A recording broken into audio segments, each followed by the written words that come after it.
Hello and welcome back. നമ്മൾ പണ്ട് സ്കൂളിൽ ഹിന്ദി പഠിച്ച കൂട്ടത്തിൽ ഉറപ്പായിട്ടും പഠിച്ചിട്ടുള്ള ഒരു റൈറ്ററാണ് മുൻഷി പ്രേംചന്ദ് എന്ന് പറയുന്നത്. ഒരു ഇന്ത്യൻ റൈറ്ററാണ്. Now we are going to talk about the chess players, a short story written by Munshi Premchand. So let's start. ഈ സ്റ്റോറി എവിടെയാണ് നടക്കുന്നതെന്ന് വെച്ചാൽ അത് ലക്നൗയിലാണ്. ആ സമയത്ത് ലക്നൗ ഭരിച്ചിരുന്നത് നവാബ് വാജിദ് അലി ഷാ ആയിരുന്നു. അദ്ദേഹത്തിൻ്റെ കീഴിലുള്ള സബ്ജക്ട്സ്, അതായത് പ്രജകളെ പറ്റിയിട്ട് പറയുമ്പോഴും ഓൾസോ അഡ്മിനിസ്ട്രേഷനെ പറ്റിയിട്ട് പറയുമ്പോഴും എല്ലാവരും വളരെ ലാവിഷായിട്ട് ജീവിക്കാനായിരുന്നു നോക്കിയിരുന്നത്. ഭയങ്കര പ്ലഷർ സീക്കിംഗ് ആയിട്ടുള്ള ഒരു കൂട്ടം ആൾക്കാരായിരുന്നു മൊത്തം അഡ്മിനിസ്ട്രേഷൻ കാര്യങ്ങൾ നോക്കിയിരുന്നത്. ഓൾസോ അവർക്ക് സീരിയസ് ആയിട്ടുള്ള യാതൊരു കാര്യത്തിലും ഇടപെടാനായിട്ട് യാതൊരുവിധ താല്പര്യവും കാണിച്ചിരുന്നില്ല. അവർക്ക് മ്യൂസിക് വേണമെങ്കിൽ മ്യൂസിക്, ഡാൻസ് വേണമെങ്കിൽ ഡാൻസ്, അതുപോലെ തന്നെ ഒപ്പിയം വേണമെങ്കിൽ അത്, അങ്ങനെ എന്തൊക്കെ കൺസ്യൂം ചെയ്യാവോ ആ കാര്യങ്ങളെല്ലാം കൺസ്യൂം ചെയ്ത് മറ്റ് യാതൊരുവിധ സീരിയസ് ആയിട്ടുള്ള കാര്യത്തിലും തല കൊണ്ടുവന്നിടാതെ ഇൻ്റർഫിയർ ചെയ്യാണ്ട് പൊയ്ക്കൊണ്ടിരിക്കുന്ന ഒരു കൂട്ടം ജനങ്ങളും അഡ്മിനിസ്ട്രേറ്റേഴ്സും ഒക്കെ ഉള്ള ഒരു നാടായിട്ട് മാറി ലക്നൗ എന്ന് പറയുന്നത്. അതുകൊണ്ട് തന്നെ ഫുള്ളി കറപ്റ്റഡ് ആയിട്ടുള്ള ഒരു സ്ഥലമായിട്ടാണ് അത് മാറിയത്. അപ്പോൾ നിങ്ങൾക്ക് കഥ നടക്കുന്ന സ്ഥലത്തെ പറ്റിയിട്ടും അവിടുത്തെ അവസ്ഥയെ പറ്റിയിട്ടും ഒരു ഏകദേശ ഐഡിയ കിട്ടി. ഇനി ആരെ പറ്റിയാണ് ഈ കഥ എന്നുള്ളത് കൂടെ നോക്കാം. 2 പേരുണ്ട്. ഒന്ന് മിർസ സാജിദ് അലി, രണ്ടാമത്തെ ആള് മിർ റോഷൻ അലി. 2 പേരും ഭയങ്കര അരിസ്റ്റോക്രാറ്റിക് ഫാമിലിയിൽ നിന്നും വരുന്നതാണ്. ഭയങ്കര റിച്ച് ആയിട്ടുള്ള ആൾക്കാരാണ്. ഭയങ്കര പവർഫുൾ ആയിട്ടുള്ള 2 പേരാണ്. നമ്മൾ നേരത്തെ തന്നെ ലക്നൗയുടെ അവസ്ഥ പറയുന്നുണ്ടായിരുന്നു.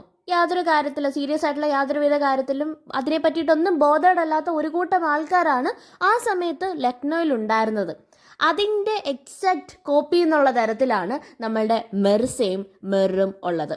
2 പേരും വളരെ റിച്ച് ബാക്ക്ഗ്രൗണ്ട് ഉള്ള നല്ല വെൽത്തി ഫാമിലീസിൽ നിന്ന് വരുന്നത് കൊണ്ട് തന്നെ അവർക്ക് ഫിനാൻഷ്യൽ പ്രോബ്ലംസ് ഒന്നും തന്നെ ഫേസ് ചെയ്യേണ്ടി വന്നിരുന്നില്ല. അവർക്ക് ഇഷ്ടം പോലെ പൈസ ഉണ്ടായിരുന്നു. All they had to do was just sitting ideally somewhere. എവിടെയെങ്കിലും ജസ്റ്റ് ഒന്ന് ഇരിക്കുക, എന്തെങ്കിലുമൊക്കെ ഇഷ്ടമുള്ള ചെയ്യുക, ആ പൈസ കയ്യിലുണ്ടായിരുന്ന പൈസ ചിലവാക്കുക, ഇങ്ങനെയൊക്കെ കാര്യങ്ങൾ മാത്രമേ ഇവരുടെ മൈൻഡിലുണ്ടായിരുന്നുള്ളൂ. അപ്പോൾ ഇവരെന്താണ് യൂഷ്വലി ചെയ്യുന്നതെന്ന് പറഞ്ഞാൽ പ്രത്യേകിച്ച് പ്രൊഡക്റ്റീവായിട്ടുള്ള ആക്ടിവിറ്റീസിലൊന്നും എൻഗേജ് ചെയ്യാണ്ട് ഇവർ മെയിനായിട്ട് ചെസ്സ് കളിക്കുക എന്ന് പറയുന്ന പരിപാടി മാത്രമേ ചെയ്യുന്നുള്ളായിരുന്നു. ഈ ചെസ്സ് കളിക്കുന്നത്, നമ്മളിപ്പോൾ പറയത്തില്ലേ ചീട്ട് കളിക്കുന്നതൊക്കെ, പണം വെച്ചിട്ട് ചീട്ട് കളിക്കുന്ന മോശമാണെന്നൊക്കെ പറയത്തില്ലേ, അപ്പോൾ അതുപോലെ തന്നെയായിരുന്നു ആ സമയത്ത് ചെസ്സ് കളി എന്ന് പറയുന്നത്. ചെസ്സ് കളിച്ച് എല്ലാവരും ചെസ്സ് ഇങ്ങനെ കളിച്ചുകൊണ്ടേയിരുന്നു. ചെസ് ബ്രിങ്സ് ബാഡ് ലക്ക് എന്നാണ് പറയുന്നത്. എപ്പോഴും ഒരു വീട്ടിൽ ഇരുന്നിട്ട് ഇങ്ങനെ ചെസ്സ് കളിച്ചുകൊണ്ടിരുന്ന ബാഡ് ലക്ക് മാത്രമേ ആ വീടിന് സംഭവിക്കൂ അല്ലെങ്കിൽ ആ ഫാമിലിക്ക് സംഭവിക്കൂ എന്നുള്ള ഒരു ചിന്തയും കൂടെ ആ സമയത്ത് ഉണ്ടായിരുന്നു.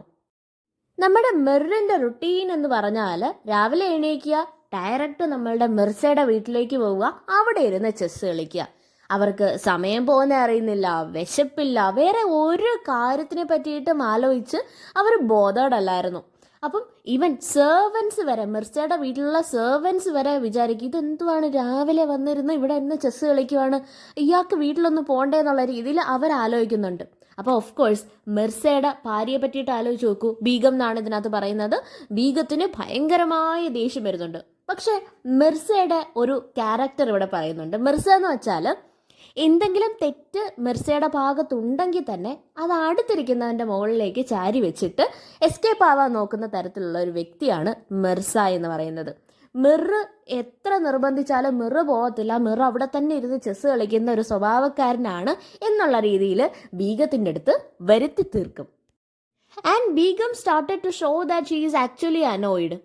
അവൾ അനോയിഡാണ്, ബീഗം അനോയിഡാണ്. കാരണം വീട്ടിലിരിക്കാനുള്ള മിർസ വീട്ടിലിരിക്കുന്നില്ല, എപ്പോഴും ചെസ് എന്ന് പറഞ്ഞ് നിൽക്കുവാണ്, വീട്ടിലുള്ള ഒറ്റ കാര്യങ്ങൾ നോക്കുന്നില്ല, ഫുൾ ടൈം ചെസ് എന്ന് പറഞ്ഞിട്ട് നടക്കുവാണ്. So it is her duty, it is Begum's duty to talk, to respond. എന്തൊക്കെ പ്രശ്നങ്ങൾ നടന്നാലും മിണ്ടുന്നില്ല, അല്ലെങ്കിൽ വീടിനുള്ളിലേക്ക് കയറുന്നില്ല, ചെസ്സ് വിട്ടിട്ടൊരു ജീവിതമില്ല എന്നുള്ള രീതിയിൽ ഒരാളിങ്ങനെ പോകുമ്പോഴത്തേക്കും അത് അവളുടെ റെസ്പോൺസിബിലിറ്റിയാണ് തിരിച്ച് സംസാരിക്കുക എന്നുള്ളത്. അങ്ങനെ പലതരത്തിൽ ആ അനോയിഡ് ആണെന്നുള്ള രീതിയിൽ എക്സ്പ്രസ് ചെയ്യാനായിട്ട് നോക്കിയെങ്കിലും മിർസ ഇതിന് വലിയ കാര്യമൊന്നും കൊടുത്തില്ല. അങ്ങനെ ഒരു ദിവസം നമ്മളുടെ ബീഗം പറയുന്നു ബീഗത്തിന് വളരെയധികം വലിയ ഹെഡേക്കാണ്, എനിക്കിപ്പോൾ തന്നെ മെഡിസിൻ കിട്ടിയില്ലെങ്കിൽ ഇത് വളരെയധികം സീരിയസ് ആയിട്ട് മാറും, so please go and get some medicine എന്ന് പറഞ്ഞിട്ട് മിർസ എടുത്ത് പറയാനായിട്ട് സെർവൻസിനെ പറഞ്ഞു വിടുന്നു. മിർസ ആദ്യമേ ഇത് കേട്ടപ്പോൾ മൈൻഡ് ചെയ്തില്ല. സെർവൻസ് വീണ്ടും വീണ്ടും വന്ന് പറയുന്നുണ്ട് ബീഗത്തിന് ഒട്ടും വയ്യ, മെഡിസിൻ കൊണ്ടുവന്നേ പറ്റൂ, യു ഹാവ് ടു ഗോ എന്ന് പറയുന്നുണ്ടെങ്കിലും മിർസ വലിയ അതിന് യാതൊരുവിധ കൺസിഡറേഷനും കൊടുക്കാത്തത് കാണുമ്പം നമ്മളുടെ മിർ പറയും ഒന്നുമില്ലേലും നിൻ്റെ വൈഫല്ലേ, അങ്ങനെ വയ്യാണ്ടിരിക്കുമ്പം നീ ചെസ് ആണോ കളിക്കേണ്ടത്, you should take care of her, അതാണ് നിൻ്റെ duty, you have to do that, you should do that എന്ന് പറഞ്ഞിട്ട് മിർ ഇങ്ങനെ പറയുന്നുണ്ട്. അപ്പം മിർസ തിരിച്ചു ചോദിക്കുന്നതെന്ന് പറഞ്ഞാൽ ഇനി അടുത്ത മൂവ് ചെസ് കളിച്ചുകൊണ്ടിരിക്കുകയാണല്ലോ, അടുത്ത മൂവ് എന്ന് പറയുന്നത് നിൻ്റെയാണ്, നീ ഏത് ടാക്ടിക്സ് ഉപയോഗിച്ച് തന്നെ ഏത് മൂവ് വെച്ചാലും നിന്നെ ഞാൻ തോപ്പിക്കുമെന്ന് നിനക്ക് നന്നായിട്ട് അറിയാം, അതിൽ നിന്ന് രക്ഷപ്പെടാൻ വേണ്ടിയിട്ടല്ലേ നീ ഇപ്പം എൻ്റെ അടുത്ത് ബീഗത്തിൻ്റെ അടുത്തോട്ട് പൊക്കോ എന്ന് പറയുന്നത്. ആക്ച്വലി നിൻ്റെ അടവൊക്കെ എനിക്ക് മനസ്സിലായി, I am never going to do that. ഞാൻ മാറിക്കഴിഞ്ഞിട്ട് നിനക്ക് അതാവുമ്പോൾ നിനക്ക് പറയാമല്ലോ നീ തോറ്റു പോയില്ല, ആവശ്യം വന്നുകൊണ്ട് പോയത് ഉണ്ടായാണ് ഞാനിപ്പോൾ ഇങ്ങനെ നിൽക്കുന്നത്, അല്ലായിരുന്നെങ്കിൽ ഞാൻ ജയിച്ചേനെ എന്നൊക്കെ പറഞ്ഞിട്ട് നീ ചിലപ്പം പറഞ്ഞുകൊണ്ട് കിടക്കും. അത് നടക്കാതിരിക്കാൻ വേണ്ടിയിട്ടാണ് ഞാൻ ഇപ്പോഴും നിന്ന് കളിക്കുന്നത്, നീ അടുത്ത മൂവ് ചെയ്യൂ എന്ന് മിറിൻ്റെ അടുത്ത് മിർസ പറയും. അപ്പം മിർ പറയും ഇല്ല, നിങ്ങൾ അവിടെ തന്നെ ബീഗത്തിൻ്റെ അടുത്തേക്ക് ബീഗത്തിന് ഇപ്പം വേണ്ടുന്നത് മെഡിസിനാണ്, അത് ആസ് എ ഹസ്ബൻഡ് നിങ്ങളാണ് ചെയ്യേണ്ടത്, അതുകൊണ്ട് ഞാൻ ഈ ഇവിടെ ചെസ് ബോർഡ് എടുത്ത് വെച്ചിട്ടുണ്ടല്ലോ, ഞാൻ അതിനകത്ത് യാതൊരുവിധ ചേഞ്ചസും വരത്തില്ല, ഞാൻ ഒരു മൂവ് പോലും ഫോർവേഡ് ചെയ്യത്തില്ല, അതുകൊണ്ട് അതവിടെ തന്നെ നിൽക്കട്ടെ, നീ ആ ധൈര്യത്തിൽ എന്തായാലും പോയിട്ട് വാ എന്ന് മിർസയുടെ അടുത്ത് മിർ പറയുന്നുണ്ട്. അങ്ങനെ എന്തായാലും ഇതൊക്കെ കേട്ടിട്ട് നമ്മുടെ മിർസ ബീഗത്തിൻ്റെ അടുത്തേക്ക് ചെല്ലുന്നു. ബീഗം ഭയങ്കരമായിട്ട് ദേഷ്യപ്പെട്ടിട്ടിരിക്കുക, കാരണം ഇത്രയും വയ്യാതെ പറഞ്ഞിട്ട് പോലും ആ ചെസ് ബോർഡിൻ്റെ ഫ്രണ്ടിൽ നിന്ന് അയാൾ അനങ്ങുന്നത് പോലും ഇല്ലായിരുന്നു. അപ്പം മിർസ വന്നപ്പോഴത്തേക്കും നമ്മളുടെ ബീഗത്തിന് ഭയങ്കര ദേഷ്യമാണെന്ന് കണ്ടിട്ട് അത് ഒന്ന് സോഫ്റ്റ് ആക്കാൻ വേണ്ടിയിട്ട് ഇയാൾ ഒരു കള്ളം പറഞ്ഞു. കള്ളം എന്താണെന്ന് പറഞ്ഞാൽ ഞാൻ അപ്പോഴേ പറഞ്ഞതാണ് ആ മിറിൻ്റെ അടുത്ത് നമുക്ക് കളിക്കണ്ട, തലവേദനയാണ്, നിർത്താം എന്നൊക്കെ, പക്ഷേ മിർ ഒരു കാരണവശാലും കേൾക്കുന്നില്ല. അങ്ങനെ നേരെ എന്താണോ നടന്നത് അതിൻ്റെ നേരെ ഓപ്പോസിറ്റ് എന്നിട്ട് ബീഗത്തിൻ്റെ അടുത്ത് പറഞ്ഞു കൊടുത്തു. കാരണം ബീഗത്തിൻ്റെ അടുത്ത് നിന്ന് രക്ഷപ്പെടണമെങ്കിൽ മിറിനെ കുറ്റക്കാരനാക്കിയേ പറ്റൂ. ഇതെല്ലാം കൂടെ കേട്ടപ്പോഴത്തേക്കും നമ്മളുടെ ബീഗത്തിന് ഭയങ്കരമായിട്ടുള്ള ദേഷ്യം വന്നു. അപ്പം പറഞ്ഞു നിങ്ങൾ തീർച്ചയായിട്ടും പറയണം ഇനി മേലാൽ മിർ ഈ വീട്ടിനുള്ളിലേക്ക് കയറരുത്, ഇവിടെ വന്നിട്ട് ചെസ്സ് കളിക്കാനൊന്നും ഒക്കത്തില്ല, നിങ്ങൾ കർശനമായിട്ട് പറഞ്ഞേ പറ്റൂ, അല്ലെങ്കിൽ ഞാൻ ചെന്ന് പറയുമെന്ന് പറഞ്ഞു. അവൻ പറഞ്ഞു ഇല്ല, എനിക്കങ്ങനെ പറയാൻ പറ്റത്തില്ല, കാരണം മിറും മിർസയും ഈക്വൽ സ്റ്റാറ്റസ് അല്ല. മിർ എന്ന് പറയുന്നത് നമ്മളുടെ മിർസയെക്കാട്ടിലും കുറച്ചും കൂടെ മുകളിലാണ്, കുറച്ചും കൂടെ ഏജ്ഡ് ആയിട്ടുള്ള മാനാണ്. So I have to respect this person, എനിക്ക് മിറിനോട് റെസ്പെക്റ്റ് കാണിച്ചേ പറ്റൂ. നീ എത്ര അയാളുമായിട്ട് നമ്മൾ ഡിപ്പെൻഡഡ് അല്ല എന്ന് പറഞ്ഞാൽ പോലും അയാളുടെ ഏജിനെയും അയാളുടെ സോഷ്യൽ സ്റ്റാറ്റസിനെയും നമ്മൾ റെസ്പെക്റ്റ് ചെയ്തേ പറ്റൂ, അതുകൊണ്ട് നീ അങ്ങനെയൊന്നും എൻ്റെ അടുത്ത് പറയരുത് എന്ന് മിർസ ബീഗത്തിനോട് പറയുന്നു. അപ്പം ബീഗം പറയുന്നു ഒരു കാരണവശാലും നടക്കത്തില്ല, എന്തായാലും നിങ്ങൾക്ക് പോകാൻ വയ്യെന്ന് എനിക്ക് മനസ്സിലായി, അതുകൊണ്ട് ഞാൻ തന്നെ പോയിട്ട് അയാളുടെ അടുത്ത് പറയാമെന്ന് പറഞ്ഞിട്ട് നേരെ ഫ്രണ്ടിലേക്ക് ചെന്നിട്ട് ആ ചെസ് ബോർഡിൻ്റെ അടുത്തേക്ക് പോയപ്പം നമ്മളുടെ മിർസ വിചാരിക്കുന്നു ഓഹോ ഇന്നെല്ലാം തകർന്നു, നമ്മളുടെ മിറിൻ്റെ മുന്നിൽ ചെന്നിട്ട് ഇവളെന്തെങ്കിലുമൊക്കെ പറയുമല്ലോ എന്നൊക്കെ ഓർത്തിട്ട് ഇങ്ങനെ സങ്കടപ്പെട്ടിരിക്കുമായിരുന്നു. പെട്ടെന്ന് നോക്കുമ്പോഴത്തേക്കും നമ്മളുടെ ബീഗം ഫ്രണ്ടിലെത്തിയപ്പോഴത്തേക്കും അവിടെ മിറിനെ കാണുന്നില്ല. കാരണം ഈ മിർസ റൂമിലേക്ക് പോയ ഗ്യാപ്പിന് എന്തൊക്കെ മൂവ്സ് നടത്താൻ പറ്റും എന്നുള്ള രീതിയിൽ അങ്ങോട്ടും ഇങ്ങോട്ടുമൊക്കെ ചെസ്സിൻ്റെ കരുക്കൾ അങ്ങോട്ട് മാറ്റിയപ്പോഴത്തേക്കും മൊത്തത്തിൽ കളി കയ്യിൽ നിന്ന് പോയി. നേരത്തെ ഫ്രണ്ടിൻ്റെ അടുത്ത് പറഞ്ഞാണല്ലോ ഇത് അങ്ങോട്ടും ഇങ്ങോട്ടും മാറ്റത്തില്ല, ഞാൻ എങ്ങനെയാണോ നീ വെച്ചിട്ട് പോകുന്നത് അത് തന്നെ വെച്ചോളാന്ന്. പക്ഷേ അയാൾക്ക് ആ പ്രോമിസ് കീപ്പ് ചെയ്യാനായിട്ട് പറ്റിയില്ല. അങ്ങനെ ഈ ജാളിത മറിക്കാൻ വേണ്ടിയിട്ട് അയാൾ വെളിയിലോട്ട് ഇറങ്ങി നടന്നു. എന്തായാലും ആ സമയത്ത് തന്നെയാണ് നമ്മളുടെ ബീഗം ഫ്രണ്ടിലോട്ട് ചെന്നതും ഈ ചെസ് ബോർഡ് ആ ദേഷ്യത്തിന് അവളെടുത്ത് എറിഞ്ഞു കളഞ്ഞു. ഈ പറന്നു വരുന്ന ചെസ് ബോർഡ് കണ്ടപ്പോഴത്തേക്കും മിറിന് കാര്യം മനസ്സിലായി. പക്ഷേ ശരിക്കുമായിട്ടുള്ള കാര്യമല്ല മനസ്സിലായത്, മിർസയും ഭാര്യയും തമ്മിലുള്ള പ്രശ്നം എന്നുള്ള രീതിയിലാണ് മനസ്സിലായി. എന്തായാലും പുള്ളിക്കാരൻ വിചാരിച്ചു ഇനി എന്തായാലും ഇങ്ങോട്ട് എനിക്ക് എൻട്രി കിട്ടത്തില്ല, ഞാനും മിർസയും കൂടെ ഇവിടെ നിന്ന് എന്തായാലും ചെസ് ഗെയിം കളിക്കാനായിട്ട് പറ്റത്തില്ല. അതുകൊണ്ട് വീട്ടിൽ തന്നെ, എൻ്റെ സ്വന്തം വീട്ടിൽ വെച്ച് തന്നെ, ഇപ്പം ഞാൻ മിർസയുടെ വീട്ടിൽ പോയിട്ടാണല്ലോ ചെസ് കളിക്കുന്നത്, അതുകൊണ്ട് തന്നെ ഇനിയിപ്പോൾ എൻ്റെ സ്വന്തം വീട്ടിൽ മിർസ വന്ന് കളിക്കട്ടെ, അവിടെ ആകുമ്പം സേഫാണ്. കാരണം നമ്മളുടെ മിറിൻ്റെ വൈഫ് ഒരു കാരണവശാലും മിറിൻ്റെ അടുത്ത് ചെസ്സ് കളിക്കരുത് അങ്ങനെയുള്ള കാര്യമൊന്നും പറഞ്ഞിട്ടില്ല. ഇതെന്താണ് കാര്യമെന്ന് വെച്ചാൽ, മിർ ചെസ്സ് കളിക്കാനായിട്ട് മിർസയുടെ വീട്ടിലാണ് പോകുന്നത്. മിർസയുടെ വീട്ടിൽ പോയിട്ട് ചെസ്സ് കളിക്കുമ്പോൾ അത്രയും നേരം അയാൾക്ക് ഊണും ഇല്ല, ഉറക്കവും ഇല്ല, ഒന്നും ഇല്ലാണ്ട് സമയം പോകുന്നതും അറിയാണ്ട് മിർസയുടെ വീട്ടിൽ തന്നെ ഇരിക്കുവാണ്. ആ സമയത്ത് നമ്മളുടെ മിറിൻ്റെ വൈഫിന് ഭയങ്കരമായ ഫ്രീഡമാണ്. ആ വീട്ടിലുള്ള ഒരാൾ മാറിയപ്പോഴത്തേക്കും അയാളാണ് അവിടെ കാര്യങ്ങളെല്ലാം റെസ്ട്രിക്റ്റ് ചെയ്യുന്നത്, എല്ലാ കാര്യങ്ങളെ കൺട്രോൾ ചെയ്ത് അവളുടെ ഫ്രീഡത്തിനെ റെസ്ട്രിക്റ്റ് ചെയ്യുന്ന വ്യക്തിയാണ് മിർ. അപ്പം മിർ അത്രയും നേരം മാറി നിൽക്കുമ്പം അവൾക്ക് കിട്ടുന്നത് ഫ്രീഡമാണ്. അതുകൊണ്ട് തന്നെയാണ് മിർസയുടെ വീട്ടിൽ പോയിട്ട് ചെസ്സ് കളിക്കുന്നതിനോട് അവൾക്ക് യാതൊരുവിധ താല്പര്യക്കുറവും അവൾ എക്സ്പ്രസ് ചെയ്തിട്ടില്ലാത്തത്. പക്ഷേ ഇപ്പം നോക്കുമ്പോൾ എന്താ അവസ്ഥ, മിറും മിർസയും കൂടെ മിറിൻ്റെ വീട്ടിൽ വന്നിരുന്ന് ചെസ്സ് കളിക്കാൻ തുടങ്ങി. ആ കൂടെ ഇത് വേണം, ബീറ്റിൽ ലീവ്സ് വേണം, സ്വീറ്റ്സ് വേണം എന്ന് പറഞ്ഞിട്ട് ഓരോ ഡിമാൻഡ്സ് ഇങ്ങനെ ഇട്ടു തുടങ്ങി. അപ്പം നമ്മളുടെ മിറിൻ്റെ വൈഫിനെ പോലെ തന്നെ മിറിൻ്റെ സെർവൻസിനും ദേഷ്യമായി. എന്തുവാ രാവിലെ തൊട്ടേ വന്നിരുന്ന് ചെസ്സ് കളിച്ചുകൊണ്ടിരിക്കുവാണ്, ഈ വീടിനും ഈ ഫാമിലിക്കും അത് ബാഡ് ലക്കാണ് കൊണ്ടുവരുന്നതെന്ന് നമ്മളുടെ ഓണറിന് അറിയത്തില്ലേ, നമ്മുടെ മാസ്റ്ററിന് അറിയത്തില്ലേ, ബീഗം പറഞ്ഞു കൊടുക്കൂ എന്നുള്ള രീതിയിൽ വൈഫിൻ്റെ അടുത്ത് പറയുന്നെങ്കിലും വൈഫും ഹെൽപ്ലെസ് ആണ് അവിടെ. വീട്ടിനുള്ളിൽ സെർവൻസ് മാത്രമല്ല, വീടിന് ചുറ്റുമുള്ള ആൾക്കാർ തന്നെ പറയുന്നു, ഡെയിലി ഇതേപോലെ ഇങ്ങനെ ചെസ്സ് കളിച്ചുകൊണ്ടിരുന്നാൽ അത് ബാഡ് ലക്ക് ഇൻവൈറ്റ് ചെയ്യുന്നത് പോലെ ഇരിക്കും, നമ്മളുടെ ഹോൾ കിങ്ഡത്തിന് തന്നെ അത് നെഗറ്റീവായിട്ട് അഡ്വേഴ്സ്ലി അത് എഫക്റ്റ് ചെയ്യാനായിട്ട് ചാൻസ് ഉണ്ട് എന്നവരിങ്ങനെ പറയുന്നെങ്കിലും യാതൊരുവിധ കുലുക്കവും ഇല്ല. അവർ ഡേ ആൻഡ് നൈറ്റ് ഇതേപോലെ ചെസ്സ് കളിച്ചുകൊണ്ടേയിരുന്നു. ചെസ്സിൻ്റെ കാര്യത്തിൽ അവർക്ക് അഡിക്ഷൻ തന്നെയായി മാറി. അങ്ങനെ ഇരിക്കുമ്പോഴാണ് എന്തായാലും ഞാൻ നേരത്തെ പറഞ്ഞല്ലോ, ആ സ്ഥലത്തെ കണ്ടീഷൻ എന്ന് പറഞ്ഞാൽ, ലക്നോയിലെ അപ്പോഴത്തെ കണ്ടീഷൻ എന്ന് പറഞ്ഞാൽ അഡ്മിനിസ്ട്രേഷനും കാര്യങ്ങളൊക്കെ വളരെ കറപ്റ്റഡ് ആണ്. യാതൊരുവിധ കാര്യങ്ങളിലും ആരും ഇൻ്റർഫിയർ ചെയ്യുന്നില്ല. അവരവർക്ക് ഇഷ്ടമുള്ള രീതിയിൽ അവരവർ പൈസ എടുത്ത് ചിലവാക്കുന്നു. ഭയങ്കരമായിട്ടുള്ള കറപ്റ്റഡ് ആയിട്ടുള്ള സിറ്റുവേഷനാണ് അവിടെ ഉണ്ടായിരിക്കുന്നത്. അതുകൊണ്ട് തന്നെ ഇത്തരത്തിലുള്ള വീക്കായിട്ടുള്ള കൺട്രോളുള്ള ഒരു രാജ്യം എന്നുള്ള നിലയിൽ അതിനെ എളുപ്പം ക്യാപ്ചർ ചെയ്യാൻ പറ്റുമല്ലോ എന്നുള്ള രീതിയിലാണ് നമ്മളുടെ ഈസ്റ്റ് ഇന്ത്യ കമ്പനി അവിടെ വരുന്നത്. അങ്ങനെ ഈസ്റ്റ് ഇന്ത്യ കമ്പനി അവരെ ക്യാപ്ചർ ചെയ്യാനായിട്ടുള്ള എല്ലാവിധ പ്ലാൻസും റെഡി ആക്കിയിട്ട് വെക്കുവാണ്.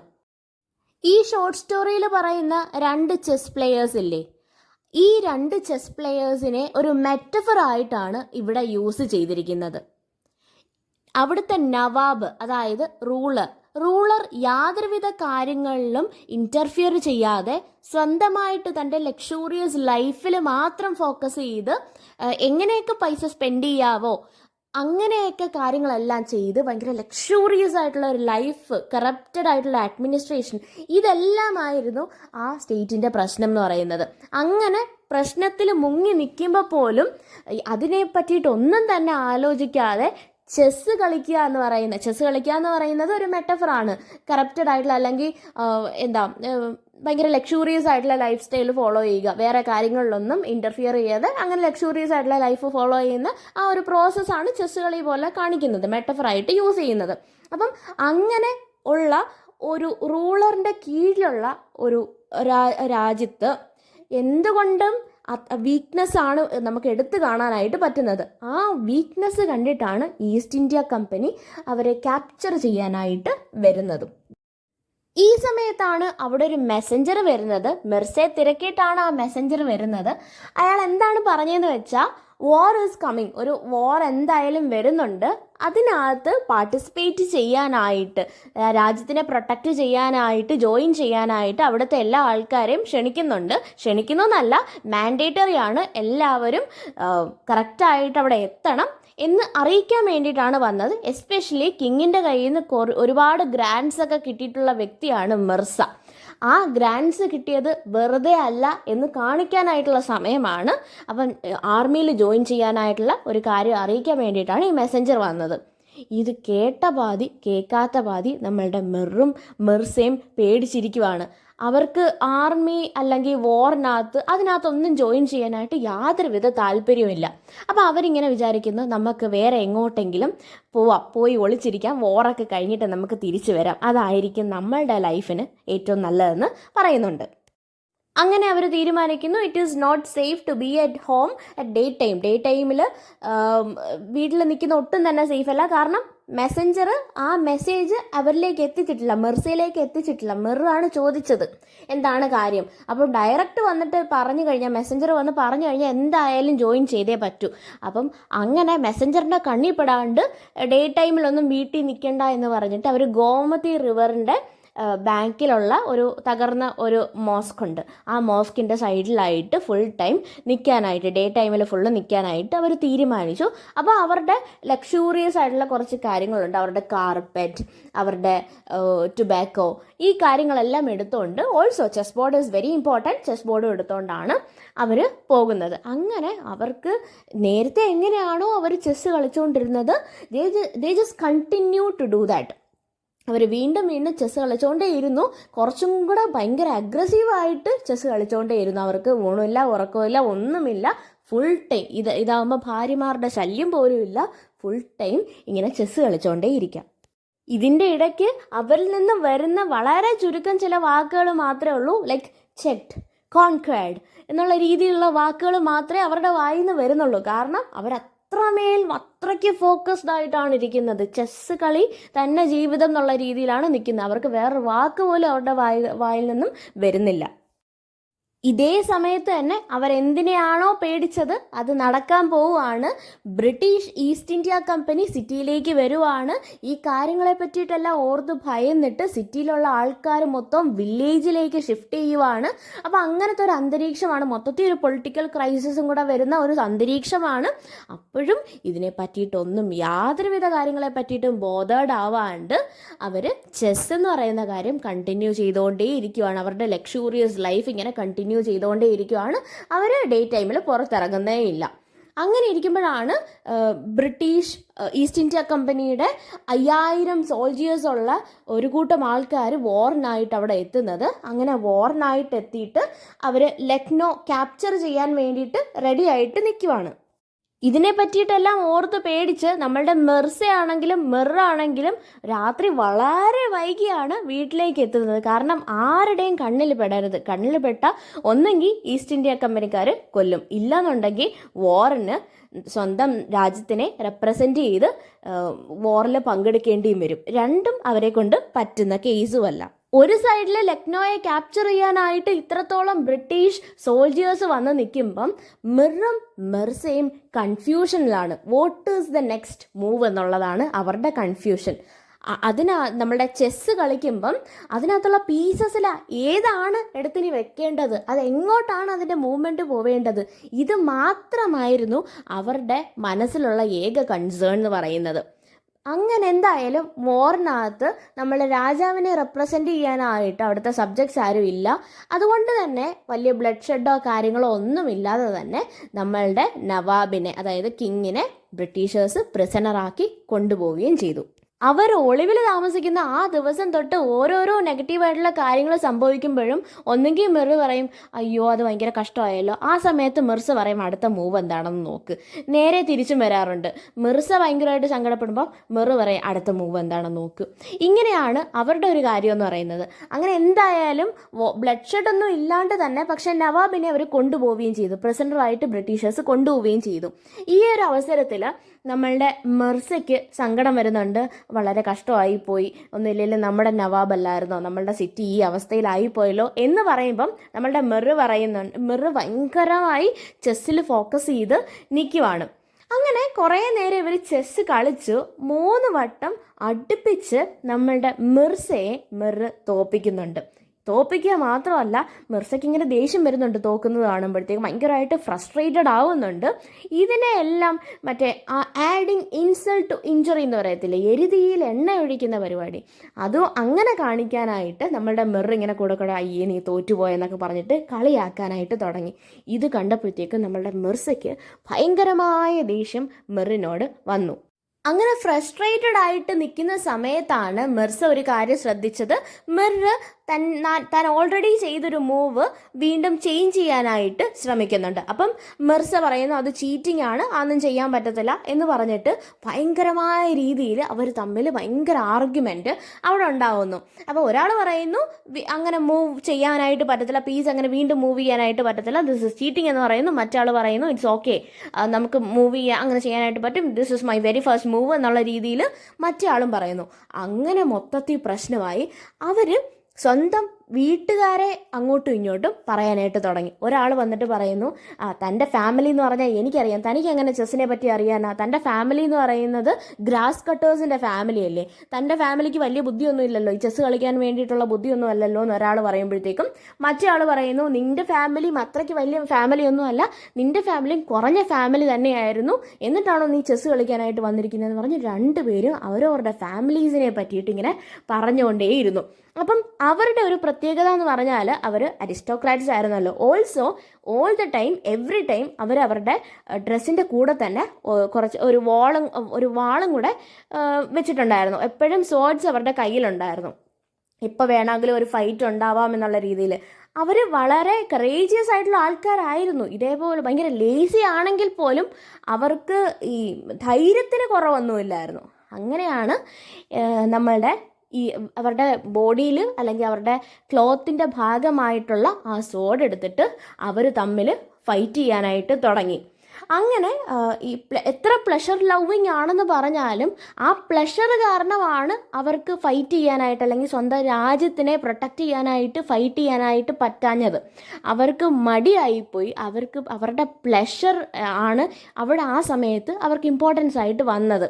അങ്ങനെ ഇമ്പോർട്ടൻസ് കൊടുത്തത് കൊണ്ട് മാത്രമാണ് അവരുടെ രാജ്യം അവരുടെ കയ്യിൽ നിന്ന് പോയത്.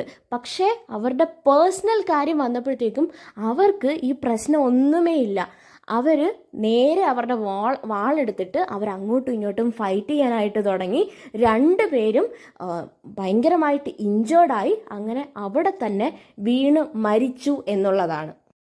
സോ നമ്മൾ നേരത്തെ പറഞ്ഞ പോലെ ഈ രണ്ട് ചെസ് പ്ലെയേഴ്സ് എന്ന് പറയുന്നത് അവിടുത്തെ നവാബിനെയും അതുപോലെ തന്നെ ബാക്കിയുള്ള അഡ്മിനിസ്ട്രേറ്റേഴ്സിനെയൊക്കെ വെച്ചിട്ട് വേണമെങ്കിൽ നമുക്ക് പറയാം. ഇവർ ഈ കൂട്ടർ ആരും തന്നെ തങ്ങളുടെ രാജ്യത്തേക്ക് വരുന്ന അറ്റാക്കിനെ പറ്റിയിട്ട് ഒന്നും തന്നെ ബോധേഡല്ലായിരുന്നു. അവർ ബോധേഡായിട്ടുള്ള ഒരേ ഒരു കാര്യം എന്ന് പറഞ്ഞാൽ ലക്ഷൂറിയസ് ലൈഫ് സ്റ്റൈൽ. ഇവരും അങ്ങനെയായിരുന്നു.